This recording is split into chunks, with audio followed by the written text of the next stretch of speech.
Hello and welcome to Dialogue of Civilizations. The relationship between Islam and Judaism, or rather their respective faith communities, has never been devoid of problems. However, at the current juncture, we find ourselves in the midst of a particularly stormy maelstrom. My guest today is Rabbi Mark Schneier, president of the Foundation for Ethnic Understanding. He is a prominent figure involved in promoting cooperation and tolerance between religious groups, with a particular emphasis on the Jewish and Muslim communities. Welcome to Dialogue of Civilizations. Thank you. Thank you for having me. Thank you very much indeed. We are speaking at a time of strife along religious lines, although not always very perceptibly, but what we have noticed that there is a discernible element of religion-induced rhetoric in the context of utilization of narratives in the context of conflicts. And you have been involved in fostering Judeo-Islamic relations in the United States, improving understanding about this subject. What has been the key element of your approach? This first question. And the follow-up question is that what have been the main challenges that you faced? Well, more than just fostering Muslim-Jewish relations in the United States, my primary focus today is globally in trying to find that path to narrow the divide, the chasm, the conflict between 16 million Jews and 1.8 billion Muslims globally. First, we need to recognize there are no two other faith communities that have more in common than Judaism and Islam. In Judaism, when we pray, we face Jerusalem. In Islam, you would face Mecca or Medina. In Judaism, we pray 3 times a day. In Islam, one prays 5 times a day. We have dietary laws. We keep kosher. Muslims keep halal. And I can go on and on and on. So we need to recognize as Muslims and Jews that not only do we share a common faith, but we share a common fate, and how our single destiny must strengthen our bonds of concern, compassion, and caring for each other. This has been the fundamental element of your approach, about not just common faith, but common fate. But what were the challenges that you faced? I think one of the great challenges is the amount of ignorance that exists in both communities as it relates to the other. One of the reasons why I embarked on that historic project of writing the book Sons of Abraham with my co-author Imam Shamsi Ali, who is the chief imam of New York.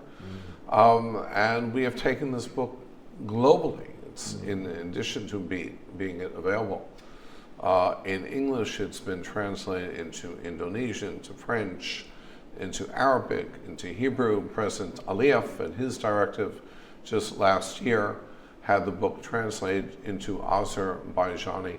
It's the Sons of Abraham, the issues that unite and divide Muslims and Jews, but we need to recognize there's more that unites us than divides us. We'll come to that book a bit later.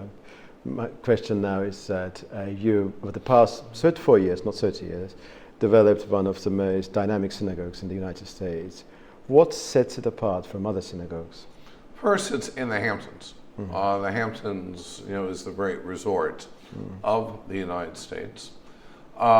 Second, it's a very dynamic institution. It's very much sought after by many politicians, members of the diplomatic corps. I've had 2 of the Azerbaijan ambassadors to the United States address the congregation at the Hampton Synagogue, and it's a very inclusive congregation. It is an Orthodox synagogue, but we attract families, particularly Jewish families, from all walks of life. And it's unique that we are also the only Orthodox synagogue on national television every weekend in the United States on NBC Comcast, where according to NBC, more than 200,000 people view our religious services every Friday evening and Saturday. That is unprecedented in Jewish history. And it's a very, very distinct honor for us. I would like to come back to the book that was published 11 years ago, back in 2013, co-authored with Imam Shamsi Ali, the Sons of Abraham, a candid conversation about what unites and divides Jews and Muslims. So what were your conclusions back then, and do they remain as valid as they were back then?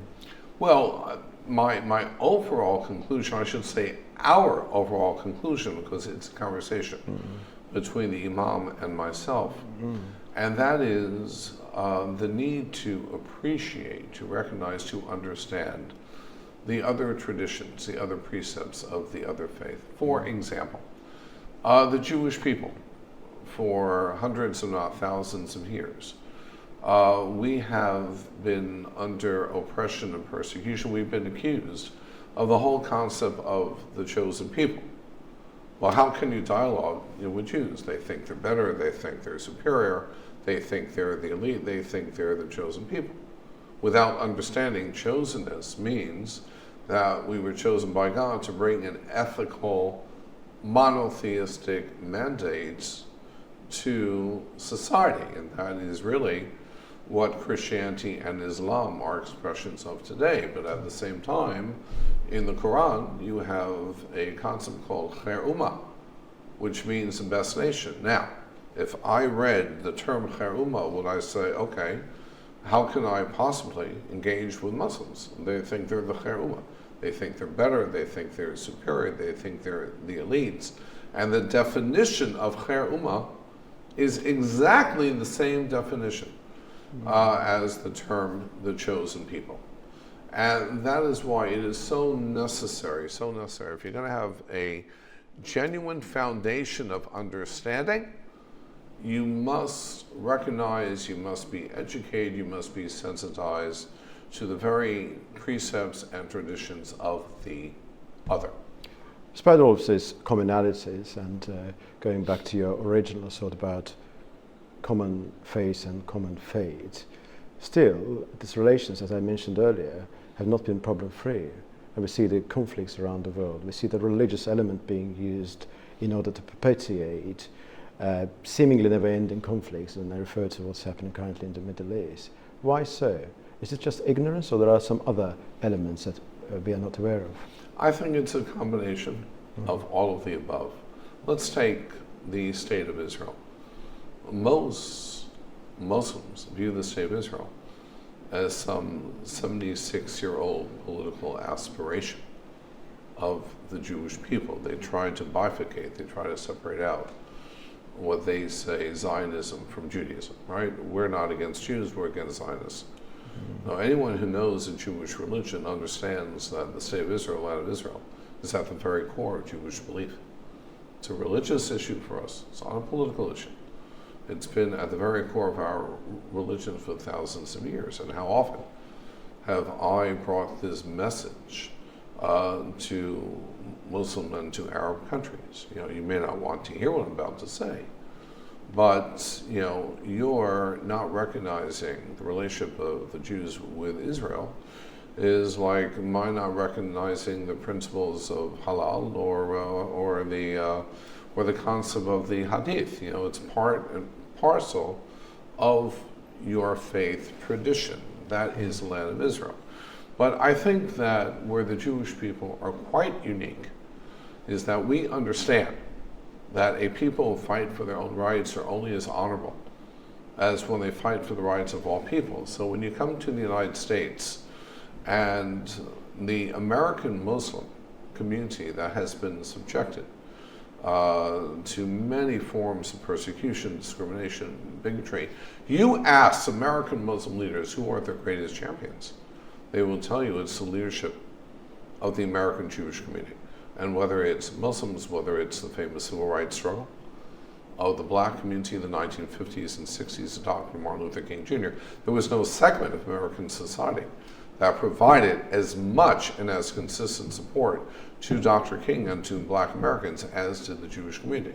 Because we understand, I'll repeat this again, that a people who fight for their own rights are only as honorable as when they fight for the rights of all people. And it's a very important tradition in Judaism to fight for the rights of others as well. And Azerbaijan is a country where Jewish communities have never faced any form of something looking like persecution, something remotely looking like persecution. And there are very good relations between Jewish state and Azerbaijan as well. Why Azerbaijan is so unique, you think?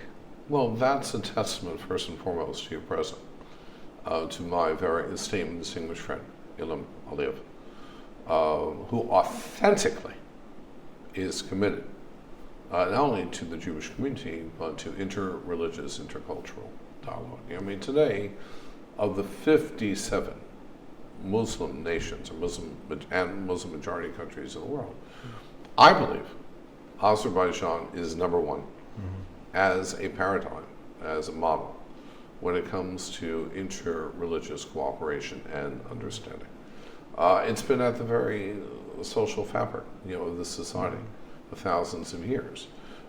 Israel has no greater friend in the Muslim Arab world than the Republic of Azerbaijan. The Jewish community here is revered by the greater society. And then, as I mentioned before, it's the beacon of intercultural, inter-religious dialogue.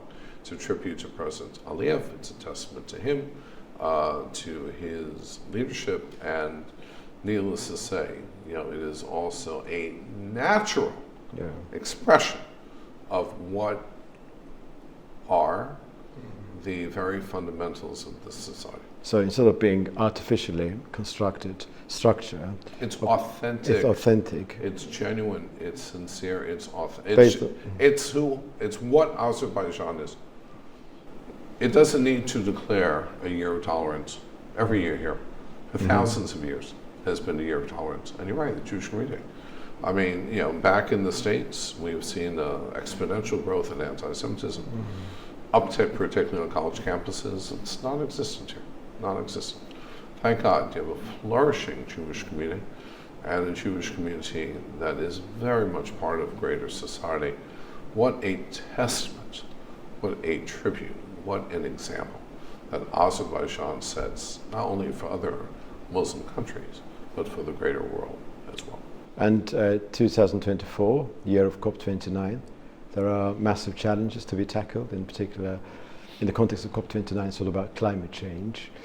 And what do you think our comprehension of religious teachings in their original form, what could they tell us about the ways we have to tackle the current overarching problem related to climate change? Well, if you look at any biblical or Quranic text, you see many, many references by God, reminding us of this gift called Earth, the world, and that our responsibility to preserve and to sustain that. So yes, there are many textual references, but I think what's so admirable here in Azerbaijan, the fact that the conference is being kicked off by that inter-religious voice, recognizing the influence, the power, and the impact that religious leaders from all cross-sections of faiths and denominations can make, the impact that we have in terms of engaging, with hundreds of millions, if not billions of people. So we should always look to religion to be that core, to be that foundation. And once again, Azerbaijan has set that example, kicking off this conference first by bringing some of the foremost religious leaders throughout the world to discuss this from a theological point of view. Well, thank you very much indeed for this opportunity. My pleasure. Well, we have had a very interesting conversation with Rabbi Mark Schneier. Of course, there is a contrast between the way the relations between the Jewish and Muslim communities could have been or should be, and the way they are in reality. And let us hope that the future will prove skeptics wrong. Looking forward to welcoming you to the next episode of Dialogue of Civilizations.